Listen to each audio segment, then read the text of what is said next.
Imaginez ceci, vous êtes assis dans un bar, entouré de vos amis, la musique est entraînante et les rires fusent dans l'air. Alors, pour être dans l'ambiance, vous décidez de boire un verre d'alcool, puis deux, et encore un autre. À ce moment précis, vous vous sentez super bien. Cependant, dans l'ombre, se passent des effets dévastateurs sur votre cerveau. Je vous propose de voir 6 effets qui peut-être vous donneront envie de limiter sa consommation. Le premier effet, qui est la diminution de la fonction cognitive. On va pas se mentir, ce premier effet est celui pour lequel on décide de consommer de l'alcool en soirée. Pouvoir se détendre et pouvoir également gagner en confiance. Et autant vous dire que pour un introverti comme moi, il n'en fallait pas plus pour me pousser à vouloir consommer de l'alcool en soirée. Ce qui se passe, c'est que l'alcool active dans votre cerveau des récepteurs GABA qui ont pour fonction une inhibition neuronale. Concrètement, à chaque dose d'alcool que vous buvez, votre réflexion diminue, ainsi que toutes les barrières mentales que vous pouvez avoir d'ordinaire, eh bien, elles s'entr'ouvrent. Voilà pourquoi, lorsqu'on est alcoolisé, on a tendance à dire des choses qui, de manière générale, on n'oserait pas les dire. C'est d'ailleurs aussi pour ça que l'on parle souvent d'alcool bon ou d'alcool mauvais. Pourquoi? Parce que ça a tendance à faire ressortir notre vraie personnalité, ce qui veut dire qu'une personne joyeuse va avoir un alcool très drôle, alors qu'une personne qui d'habitude plutôt nerveuse va avoir tendance à avoir l'alcool mauvais. Cela permet également d'oublier ses problèmes pendant un laps de temps. Mais le souci, c'est que ça s'arrête pas là. Ça nous permet d'oublier tout court. Et cela m'amène au deuxième effet de l'alcool, qui est l'interférence avec notre mémoire créative. Vous étiez déjà arrivé, par exemple, pendant vos études, d'aller boire un verre un soir avec les amis après les cours, alors que dans cette même semaine, vous aviez des révisions de prévues. Eh bien moi oui, et ce dont je me rappelle, eh bien c'est que finalement, malgré que j'avais bien révisé mes cours, eh bien j'arrivais lors de l'examen et il y avait de nombreuses données, de nombreux cours dont je me rappelais plus. Et pourtant, j'avais bien révisé comme il fallait depuis déjà 1 voire 2 semaines. Eh bien, ce phénomène, ça s'appelle le binge drinking.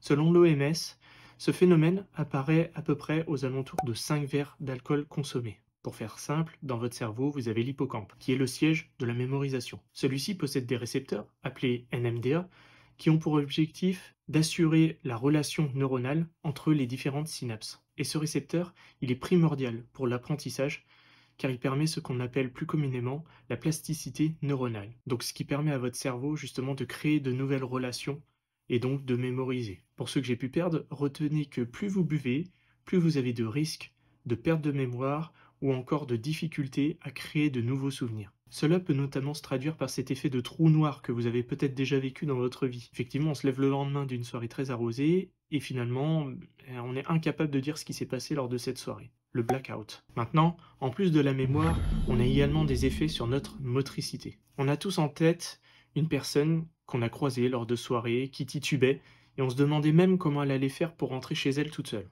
L'image peut nous faire sourire. Malheureusement, l'Institut national de la santé dénombre à 28 morts par jour sur la route à cause de l'alcool.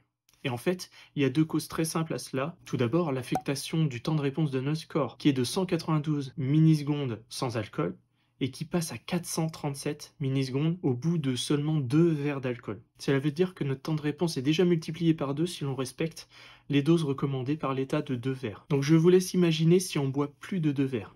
Mais aussi la deuxième cause, qui rejoint mon premier point, qui est le fait que, vu qu'on a moins de réflexion, moins de réflexes, mais qu'on se sent surpuissant, eh bien on prend des risques inconsidérés.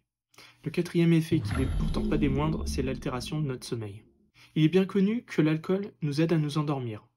Cependant, je vous conseillerais de ne pas faire comme les Américains qui, par exemple, peuvent boire un verre de whisky avant d'aller se coucher. Pourquoi?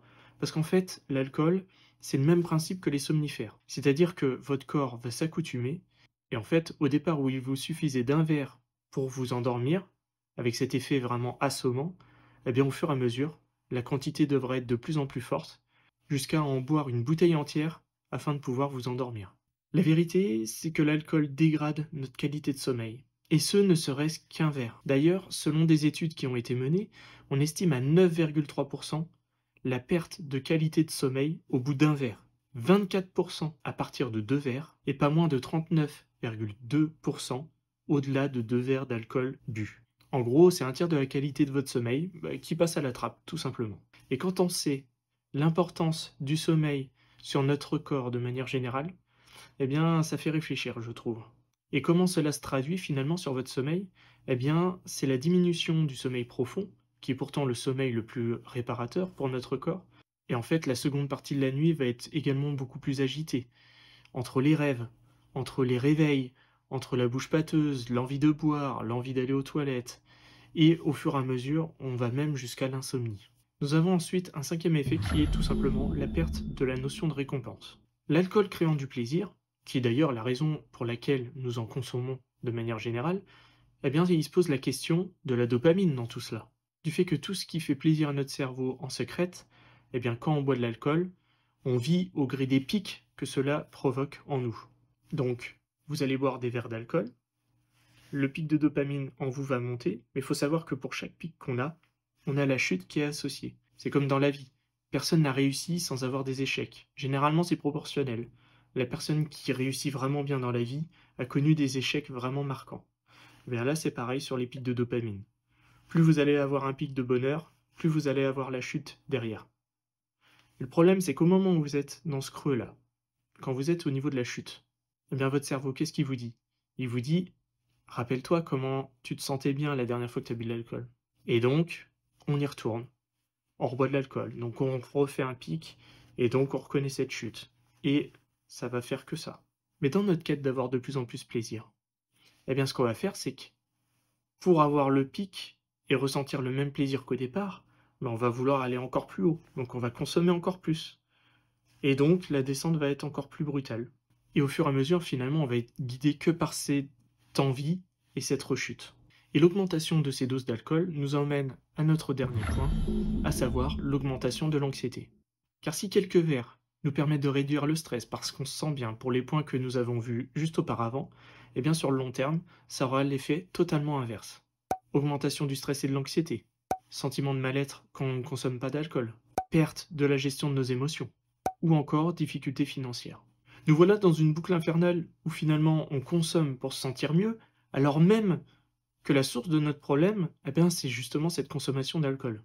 Cette obsession prend alors le pas sur les activités du quotidien, qu'elles soient personnelles ou encore professionnelles. Si on prend quelques chiffres, à l'heure actuelle, c'est 41 000 décès par an pour des causes liées à la consommation de boissons alcoolisées, faisant d'elle l'une des premières causes de mortalité. Selon certaines études, un quart des adultes en France consomment plus que les recommandations journalières. J'espère que ceci vous aidera à y voir un peu plus clair et à comprendre finalement, quand vous buvez de l'alcool, pourquoi il se passe certaines choses sur votre cerveau. Moi, pour ma part, j'ai complètement décidé d'arrêter l'alcool ou alors d'en boire vraiment dans de très rares occasions, mais je n'en ressens même plus du tout le besoin.